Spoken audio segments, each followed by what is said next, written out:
भाई एप्पल का एक सिंपल सा रूल है, जब आपको डिसाइड हो जाए ना आपको कौन सा प्रोडक्ट लेना है एप्पल का, तभी एप्पल एक और नया प्रोडक्ट लॉन्च कर देगा और आपको कंफ्यूज कर देगा। अभी 2026 में ना सबको कंफर्म हो गया था कि लाइक उन्हें मैकबुक एयर M2 लेनी है या M4 लेनी है उनके काम के अकॉर्डिंग। बट अभी एप्पल ने मैकबुक नियो लॉन्च कर दिया है जो कह रहे हैं कि ये कम प्राइस में आपको value for money specs provide करता है, पर ऐसा रियलिटी में है कि नहीं, आज हम ये चेक करने वाले हैं। हम मैकबुक नियो और मैकबुक M2 के बेस मॉडल्स को कंपेयर करेंगे। तो सबसे पहले हम इसके डिजाइन से शुरू करते हैं। डिजाइन की बात करें तो दोनों मैकबुक आइडेंटिकल फील देती है, लाइक दोनों में एल्यूमिनियम फ्रेम यूज हुआ है, लेकिन थोड़ा सा सटल डिफरेंस है। लाइक मैकबुक M2 थोड़ा सा प्रीमियम फील होता है। और डिस्प्ले की बात करें, डिस्प्ले एप्पल का स्ट्रॉन्ग पॉइंट होता है। मैकबुक एयर M2 में आपको 13.6 इंच की डिस्प्ले मिल रही है और नियो में आपको 13 इंच की डिस्प्ले मिल रही है। अब मैं आपको एक आइडिया दूं तो 13.6 इंच ही काफी छोटी डिस्प्ले हो जाती है। लाइक अगर आप डिजाइनर हो, वीडियो एडिटर हो, तो आप कम से कम 15 इंच तो प्रेफर करोगे ही, बट 13.6 इंच में लोग काम चला लेते हैं, पर नियो में 13 इंच की डिस्प्ले है। तो अगर आप एडिटिंग या डिजाइनिंग ऐसे टास्क करने के लिए लैपटॉप देख रहे हो ना, तो आप नियो को कंसीडर मत करना, उसकी डिस्प्ले काफी छोटी है। अब आते हैं सबसे इंपॉर्टेंट पार्ट पे, परफॉर्मेंस। मैकबुक एयर M2 में आपको M2 चिप मिलती है जिसके अंदर आपको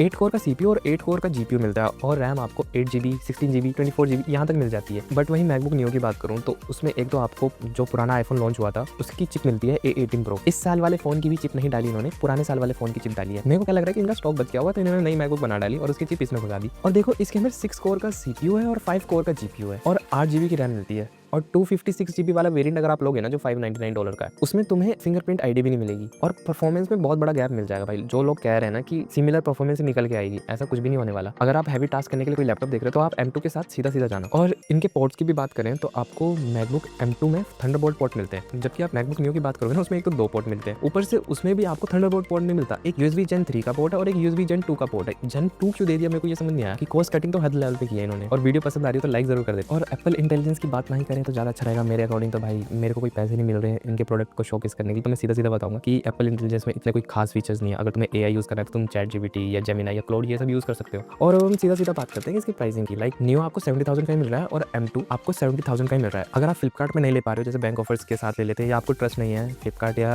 अमेजोन पे, तो आप विजय सेल्स पे भी जा सकते हो। और लाइक लोगों ने इस लैपटॉप को ना मैकबुक एयर M2 को 65,000 60,000 में भी लिया है डिस्काउंट पे। तो अगर आप सोच रहे हो ना, डिसीजन ले रहे हो कि आपको एक लॉन्ग टर्म के लिए लैपटॉप चाहिए, तो आप मैकबुक नियो के साथ ना जाकर मैकबुक M2 के साथ जाना। और एक और चीज लोग बोल रहे हैं मैकबुक नियो में सॉफ्टवेयर अपडेट आएगी, मतलब ज़्यादा टाइम तक ये रिलायबल है, बट ऐसा कुछ नहीं है। मैं तो ये कह रहा हूँ अगर आपके लैपटॉप में अपडेट आता है तो आप अपडेट करो ही मत, सिंपल सी बात है, क्योंकि अपडेट आते हैं आपके लैपटॉप को स्लो करने के लिए। और अगर आप मैकबुक लेने का प्लान कर रहे हो तो मुझे कमेंट में बताना आपने क्या सोचा था। और अगर आपको ऐसे ऑनेस्ट कंपैरिजन पसंद है तो चैनल को सब्सक्राइब जरूर कर लेना इसी वीडियोस के लिए।